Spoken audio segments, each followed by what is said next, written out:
All right, Mr. Oyedele is joining us. Taiwo Oyedele is the West Africa tax partner at PricewaterhouseCoopers.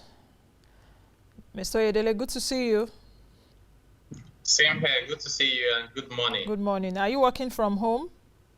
Yes, indeed. I'm working from home, as you can see. Yeah, the background doesn't tell me it's like an official or corporate background. But the way this, yes, the COVID-19 spread is really telling us that the world is undergoing some changes which perhaps they did not really prepare for as fast as possible. So coronavirus is really, twisting us, holding us by the jugular to say we really need to move as fast as possible. So welcome to the program. Thank you. I don't know if I've had a chat with you in the last few days talking about what's happening.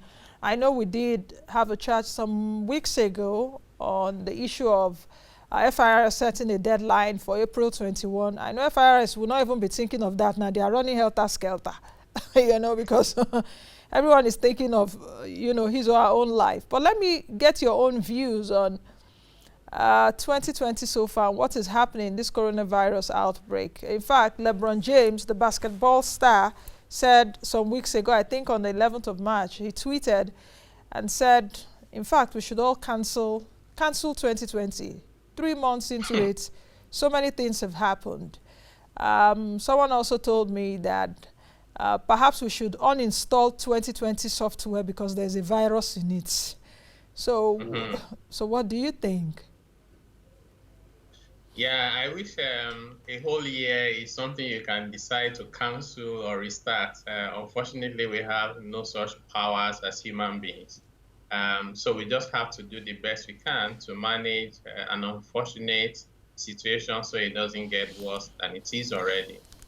Interestingly, when we were doing all our permutations at the beginning of the year, including even the last MPC, nobody even thought about COVID-19. So nobody had a scenario for it where the whole world would be on a lockdown. And interestingly, this was an outbreak in China, even in December of 2019. But I think the rest of the world had not realized how connected the world has become and the impact that a virus can have on the global economy. So where we are now, we just have to think very logically, think with our head and not just with our hearts. Don't spread panic. Think about what can we do so that what is already bad doesn't get worse. And that will be both for individuals in terms of their health and also for government in terms of public health, but also importantly, in terms of the economy. Can we actually be logical at this point? How logical can we really be at this point in terms of coming up with strategic decisions, logical measures to stem this tide? If you take a look at perhaps what is happening in South Africa right now, South Africa is on a national lockdown, 21 days national lockdown. President Ramaphosa announced that last night. He continues to brief his people. You would see that he took in fact, he declared a national disaster in South Africa, I think just a week ago. And even after the national disaster was declared, coronavirus spread increased. The cases now 554. He now went ahead to declare a 3 weeks lockdown for the country. This is an economy that is even struggling from difficulties in a technical recession. So how logical can it be? Because it seems the more the world is even going on a lockdown and this, the coronavirus outbreak is spreading. Don't we have human solutions anymore? We should all look unto God, like some religious people have said, that this is God pulling our ears. So do you understand what I mean? Where does our logic end as human beings right now? Yeah, I do agree with you. It's difficult to be logical when you see something as scary as a virus that can easily kill people. But we still have to be, because otherwise it means that more people will die from panicking and from fear and from other issues created by those panic than even the virus itself. And I think the way to be logical is for leaders to first and foremost be sincere with themselves and also with their people. Many analysts, for example, when Donald Trump said he was banning all flights from Europe other than the UK, the question was, at that time, even officially, the UK had more cases than many of the countries in the EU. When Nigeria also decided that we're shutting Enugu Airport and a couple of other international airports that really don't have passenger traffic, and Lagos and Abuja were still open. The question again was, is it just actions that we are taking for the sake of acting, or are we really sincere about it? So ultimately, both individuals in their capacity as citizens that are responsible, as well as government, have to make logical decisions, also recognizing and respecting the fact that a lot of our people will not be very logical given the concerns that they have.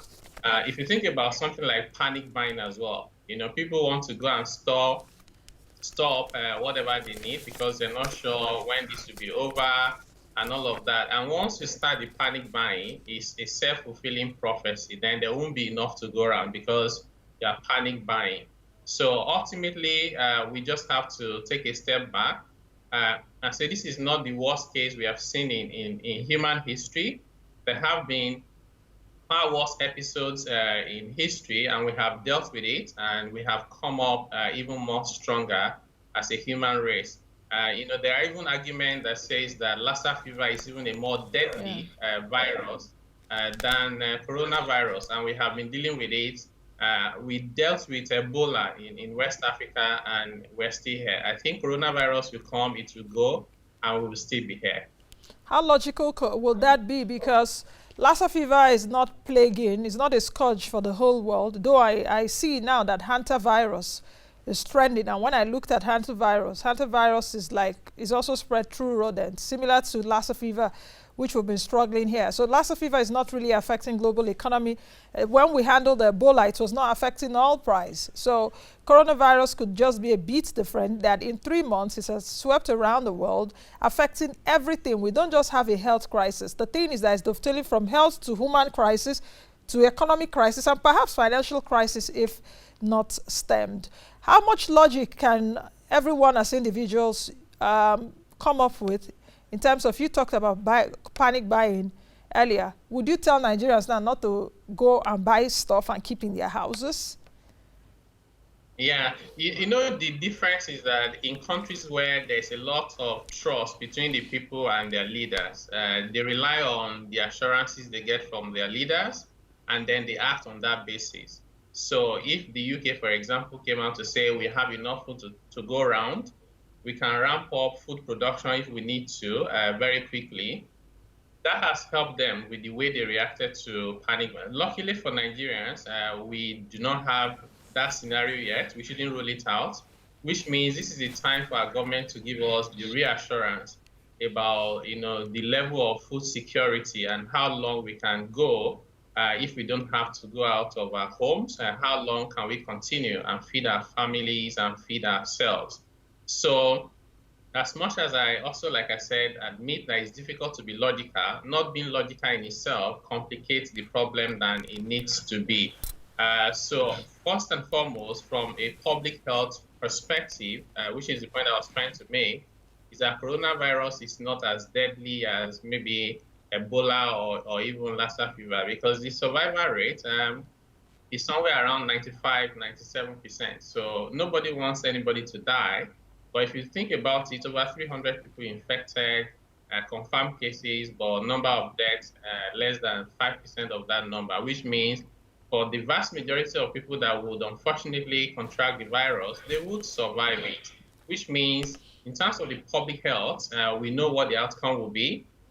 We want it not to get out of hand, but if we do not manage the economic and the financial implications of it, it may turn out that that becomes even a much bigger problem than the public health and coronavirus itself. I liked what you said now. So which should the government take? The government should maybe, or even every one of us, we are just between the devil and the deep blue sea, in the sense that where do you do the trade-off between saving lives and further harming the economy, which even at the end of the day, when we finish sorting out ourselves for COVID-19, there will be larger effects, even not just for the Nigerian economy, for global economy. Nigerian economy, of course, we know what would happen. Oil price is down, $28 today.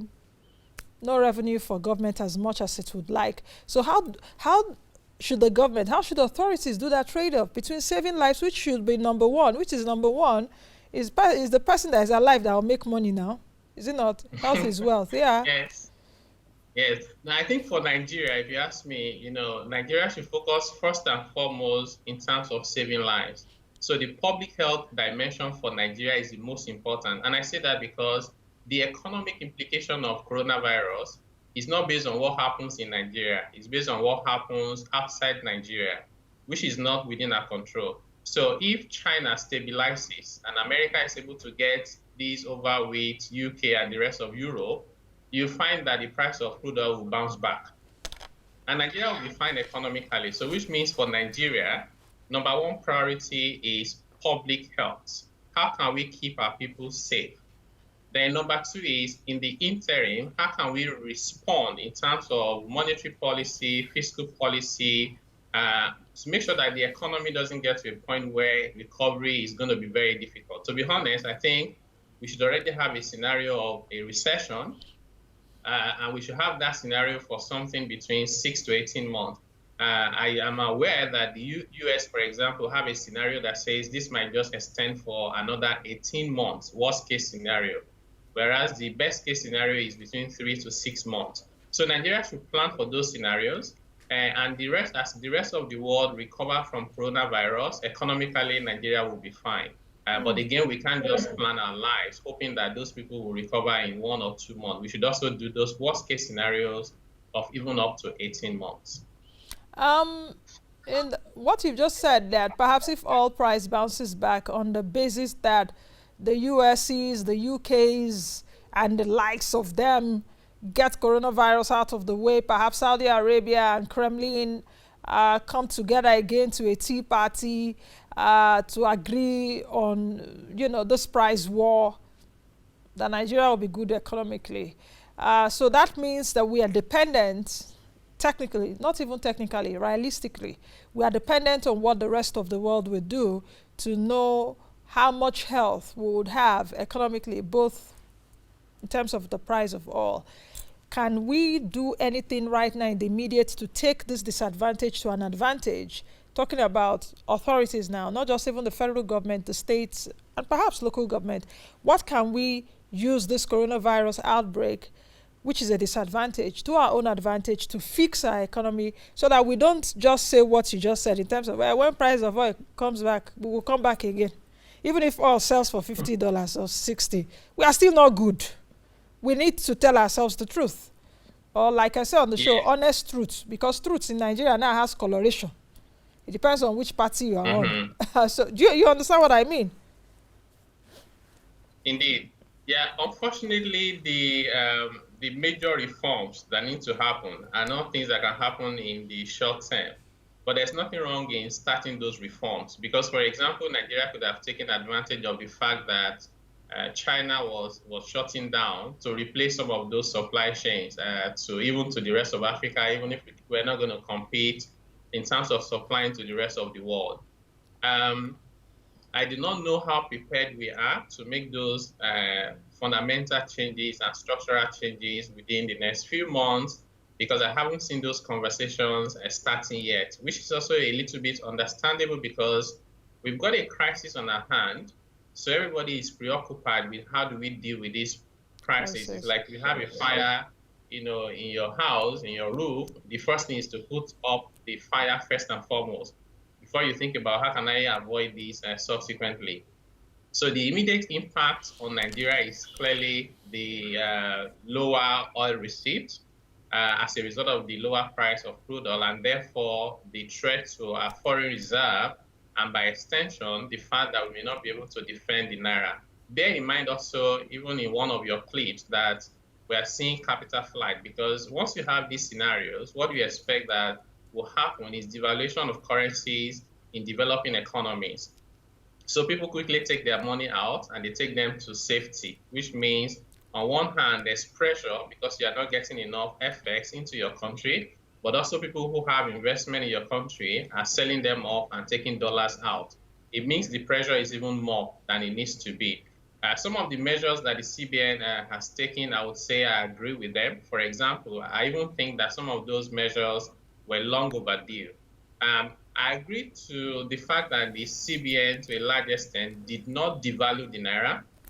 The way I would put it is that the CBN removed the discount that they used to have on the official rate, because everybody knew the Naira exchange rate, even before coronavirus, wasn't 306. So the 306 wasn't the rate, it was a discounted rate. By removing the discount, you are lying, you're trying to get a convergence pretty much with the rest of the rates. The exporters and investors window is intact. The CBN has not adjusted anything there, leaving it to market forces. So maybe the only area where you have a slight devaluation is the BDC or the black market. So overall, trying to make sure that we get to a point where we have a unified exchange rate is extremely important. Nigeria has to remove subsidies that they are spending money on, and subsidy is not just about the under recovery in terms of cost, but also subsidy in terms of the concessionary exchange rate that is being allocated to the NMPC. If you try and cover up all these areas where the country is bleeding, I think it would make this difficult time a little bit less painful. Okay, let's take a look at even what the IMF managing director said, which I did read out earlier on. Kristalina Georgieva, she has warned of an imminent global recession as bad as that of 2008 magnitude on the back of this pandemic, which the whole world is struggling with. Do you really agree with her? Because when I analyze my own personal analysis, looking at 2008 and what's happening right now. 2008, you can say perhaps it was a balance sheet crisis in terms of financial institutions, the corporates dragging the rest of the world into the mud. But today we're having more of a health human crisis dovetailing into all of that. What do you think about what Kristalina Georgieva has said? Or do you toe my line? Yeah, I think I agree with the IMF chief, because initially we had projections of around 2 to 3% growth in the global economy at the beginning of the year, and that was before coronavirus. With coronavirus and having particularly the very big economy, so imagine the US shutting down. So when the US goes on a lockdown, that's almost a 20 trillion economy. So certainly there will be an impact on the global economy. And by the way, the EU is on lockdown as well. So the EU is on lockdown, the US is on lockdown, significant part of Asia is on lockdown, Africa is going on lockdown. I do not see a scenario where the world would be able to at least be able to avoid a recession. I think we should only be hoping that it's not too deep. Maybe not as deep as it would be for the 2008 financial crisis. And certainly, we should try and avoid a depression. Yeah. The question, from what you're saying right now, should I summarize and say that from your own analysis, the world will go into a recession? Yes, that's correct. So the world will go into a recession, but we can avoid a depression. And we can also make sure that the recession is not deep. Okay. Now, my next question is, how long will the recession be, and how deep do you think the recession will look like? Yeah, economically, if you have 2 quarters of consecutive negative growth in GDP, we'll say that's a recession. But, I'd rather the world has a recession of minus 0.1 and minus 0.2 in Q2 and Q3, and then we get out of it. But if you are getting to, very high numbers in negative, then it's more difficult to even recover and get out of it. So I'm hoping that with the stimulus and the responses we're seeing from big economies, the US, the UK, part of the Europe, like Germany, for example, and many other countries, China seems to be getting back on track in terms of opening up the economy again and getting back to work. So I think a combination of these factors are the reasons why I would be hopeful that the recession will not be deep, in which case we can quickly come out of it, maybe even before the end of the year, and certainly by 2021. Let's take a look at the MPC, which started its meeting yesterday, ending today. I wonder what the decision would look like. Emefiele and his team would be working, I guess they're behind closed doors now, thinking of how to move the country forward, at least from that monetary side. What do you expect? What more do you expect from the MPC today than we had seen in the past 1 week, where the central bank came up with intervention measures for pharmaceuticals, for medicals, for, even the bankers committee meeting they did on Saturday, 1.5 trillion naira through Nigeria Infraco to provide critical infrastructure and all of that. Are there still some things that we can expect? Any other silver lining? Yeah, to be honest, I do not envy the CBN governor and his team and the MPC members at this time. They have a very difficult situation at hand because we already had inflation at over 12%, which means ordinarily you should be thinking about measures to reduce inflation. But unfortunately, the measures that you need to deal with coronavirus are the exact opposite of the ones you need to deal with inflation, which means most likely to be able to respond to coronavirus, we have to accept a higher level of inflation for some time, and then hopefully also develop strategies to make sure that we quickly recover from that as soon as possible. So I would expect the CBN to do expansionary measures in terms of maybe reduce MPR a little bit and also reduce the cash reserve ratio, so that, because now, companies are beginning to say, if this continues for 2 months, we will continue to be able to pay salaries. So what that means, they're going to be looking for borrowings from banks to even just meet salary costs. So you can't afford to then borrow at very high rates. If your CRR is high, it means that the cost of taking deposit is high, and therefore the cost of lending by banks would also be high. So I would expect that the CBN should make some moves in this regard to try and just support the economy so that things don't get into a complete halt. How can they achieve that balance right now? Because the balance should be amongst three anchors. The health authorities now, in terms of they're struggling to put all of that together in terms of avoiding the total spread of this, talking about what will even our health authorities be doing, or what should they have available right now. We've been talking about the death of infrastructure in the country, the death of infrastructure. That is why it is really necessary to build your country. The whole world is on a lockdown and nobody is escaping to anywhere. We're all going to be here. So the death of infrastructure is staring us in the face on all sides. The monetary authority is on one side, CBN doing theirs, at least in the last 1 week. Fiscal authority, of course, we are not even hearing anything from them so far, So how do we achieve that balance amongst the three of them? Or is one carrying the burden of the other two? Yeah, no, I think the health authorities have their work cut out for them, and they should remain focused on how do we ensure that public health and safety is guaranteed and human casualties is reduced to the BRS minimum. I think they should focus on that completely, and whatever resources they need to make those happen, government should provide as a matter of priority. Then on the other hand, I would say monetary authorities, fiscal authorities, and all other people involved in making economic decisions have to work together in a coordinated manner. For example, I do not personally think that it was a good idea to reduce the pump price of petrol. One, because on one hand, I do not think that the benefit will go to the poorest people. I have not heard of transport fare coming down. I have not heard about prices of anything coming down because of that reduction. Whereas if it had been an increase of 20 naira per liter, Nigerians will use the opportunity to jack up the price of everything. Now that it's a reduction, nothing comes down, which means the poor people really don't benefit from it. Government could have used that to recover part of the under-recovery they had in the past, and therefore have some money to be able to pay minimum wage, pay salaries, and at least run government.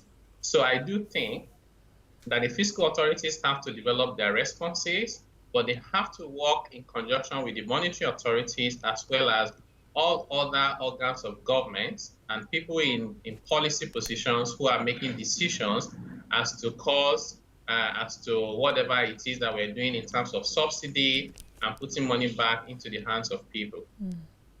Now, let's talk about health a bit, because if you take a look at what's been happening concerning our budgets so far, we've been saying it times without number, let's invest in human development that also consists of health, education, and the likes of them. Infrastructure, you're seeing that in Brazil, I said it yesterday, that top stadia in Brazil are used as even grounds for isolation centers. Here in the country, our health workers, we know what they undertake to do their work. You go to some hospitals, they don't even have gloves. I don't know if the monies are not budgeted or the monies are entering people's pocket from the back. I really don't understand. If we stick a bit with health infrastructure, what is COVID-19 teaching us right now, and where should we go from here in terms of fixing infrastructure, in terms of fixing human development? Yeah, indeed, human capital development is the best and most important investment any country can make, and that is mostly education and healthcare. We have not done well in these areas for many years, and Bill Gates was very, blunt with us when he came to say that, guys, you are not investing in human capital, despite having it clearly written in our ARGP, investing in our people. And I know there's a counter argument that government doesn't have money, but really, I don't know of any country who has all the money in the world that they want. So it's just about your priorities. So human capital development is one lesson we have to learn from what's happening now. And number two is the physical infrastructure about, do you have hospitals? Do you have good roads? Can you move people around easily? If you need to deploy, health workers from Lagos to another remote area, can you do that quickly? Do they have the tools to work with?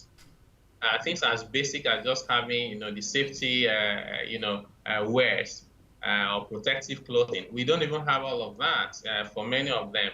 So they said now that there should be social distancing, and then there's some, people are muting the fact that police will have to enforce it.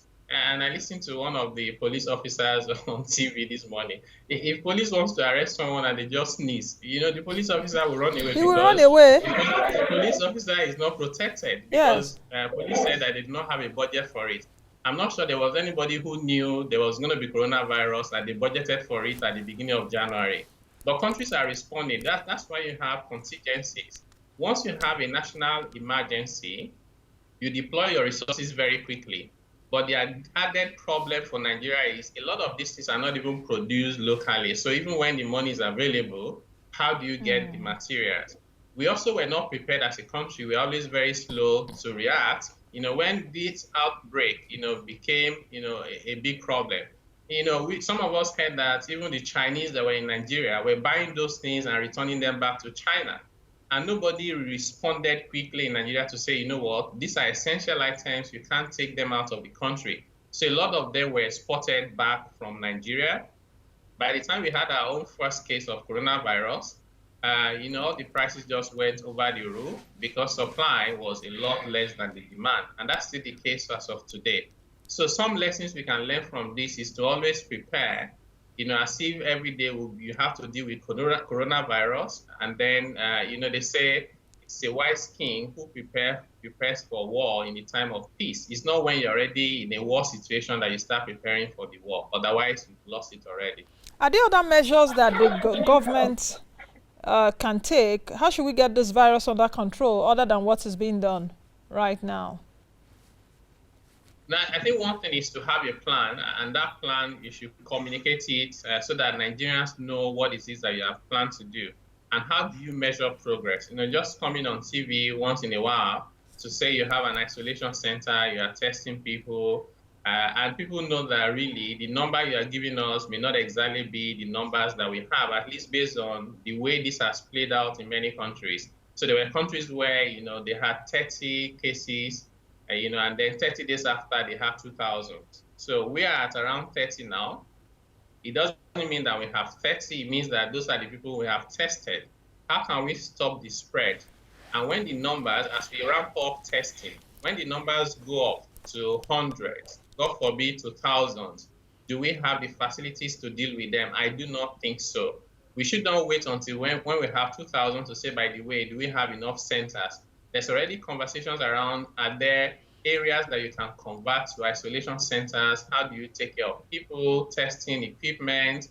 How do you ensure that even when people are in isolation, they feel like it's not like they're in the prison, even though you can't give them the comfort they will have at home, but something that at least doesn't make them want to run away.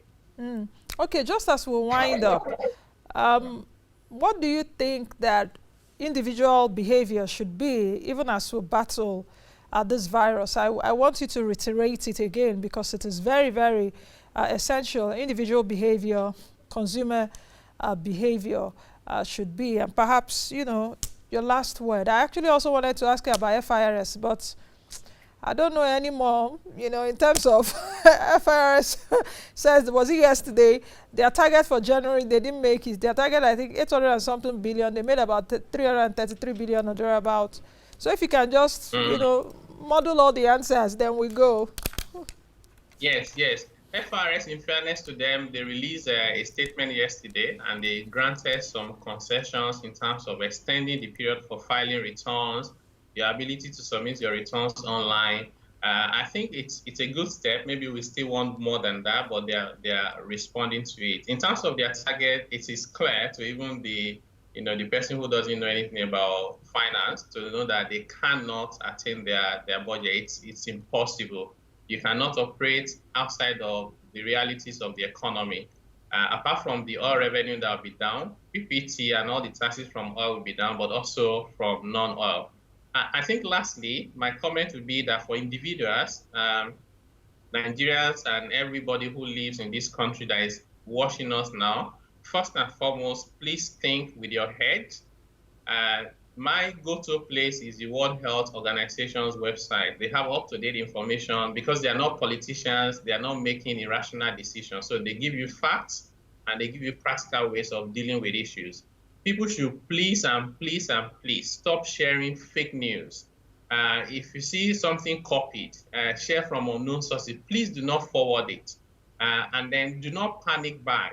If you go and buy all the sanitizers that is in the store close to you, and your neighbors can't get them, so you'll be safe, but they will not be safe, and then they'll spread it to you. So this is something where you need to get that. You are not safe until all your neighbors and everybody around you is safe. So let's go through this together, and hopefully we come out of it very quickly and stronger than before.